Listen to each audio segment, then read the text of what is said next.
Donc nous sommes aujourd'hui avec Jérémy Mazurek qui vient nous parler de Totem réalisé par Paul Jadoul.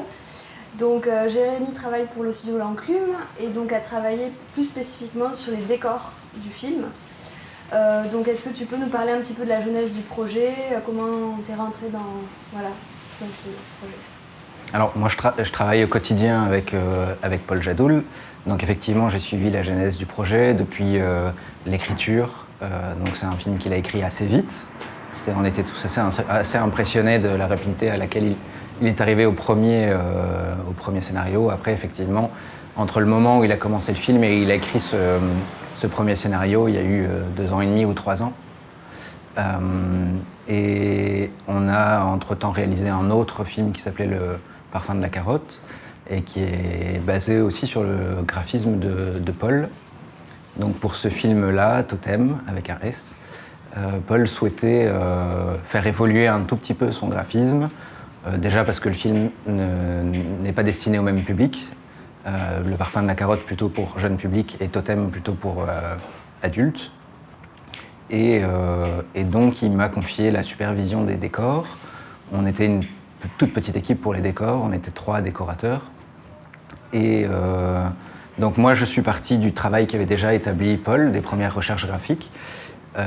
Mon collègue Rémi Durin a fait lui tout un travail sur l'évolution des couleurs pendant tout le film. Donc il a fait ce qu'on appelle un color board, des petites vignettes où il a vraiment travaillé sur l'évolution des couleurs pendant tout le film. Donc moi je suis parti de ce travail-là. On a fait un premier travail où à plusieurs décorateurs, on s'est approprié un décor et chacun a fait des petites propositions et après on a fait un travail de synthèse pour que dans les décors suivants on ait une certaine uniformisation des décors. Et donc on a travaillé sur des motifs qui étaient assez différents aussi par rapport à l'ambiance du film à ce moment-là. Donc il y a de la végétation qui est un peu plus aride à certains moments et un peu plus dure, qu'on a fait intervenir à certains moments dans le film, et d'autres végétations plus douces à d'autres moments. Voilà. Et est-ce que tu peux nous expliquer un peu plus précisément les techniques pour concevoir les décors, enfin plutôt en termes pratiques? Oui. Donc c'est des décors qui ont été entièrement faits sur ordinateur, donc avec Photoshop, qui est un logiciel de dessin, et on travaillait directement sur des tablettes, des palettes graphiques. Et donc Paul nous avait préparé ce qu'on appelle un layout, donc c'est déjà une petite mise en scène où les troncs sont déjà placés par rapport à l'histoire qui se déroule dans le plan. Et donc lui nous donnait des indications aussi par rapport à la végétation, est-ce qu'on voit l'horizon loin ou pas, etc. Et donc nous on venait recomposer, on venait récupérer des motifs qu'on avait déjà mis en place dans notre plan, et qu'on venait recomposer l'image avec les décors, avec les couleurs, qui avaient été préétablies par Rémi Durin.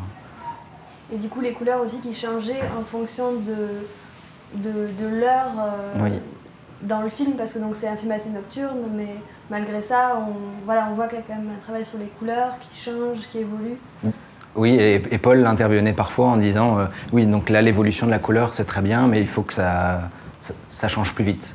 À ce moment-là, il y a une ellipse qui est un peu plus importante, et donc voilà, on modifiait, ça allait très vite à mettre en place au début. On mettait les éléments et puis après il y avait beaucoup de travail de travailler sur les différents plans et sur les ambiances colorées. C'était quelque chose qui était long, on a beaucoup retravaillé les décors et surtout on travaillait d'abord décor par décor et après il y a eu tout un retravail où on travaillait par groupe de décors pour essayer d'uniformiser un petit peu les séquences. Et du coup, vous êtes rendu dans une forêt pour voir un petit peu comment ça fonctionnait ou pas du tout? Non, pas vraiment. Je crois que Paul vient des Ardennes belges, donc il est un peu né dans la forêt. Et donc c'est un univers qui est très important pour lui. Et donc je pense que lui, il avait déjà plein d'images plein la tête. Et c'est vrai que moi, j'ai fait un travail de recherche sur les sous-bois, sur les ambiances lumineuses qu'il y avait. Mais c'était plus... malheureusement, plus une recherche derrière mon ordinateur d'images et de références graphiques et de références de photos d'ambiance de forêt et de sous-bois. Ok. Donc maintenant il ne reste plus qu'à découvrir le film qui est projeté dans le cadre de la programmation qui s'appelle Passage, destiné aux adolescents et adultes. Voilà, merci. Merci à vous.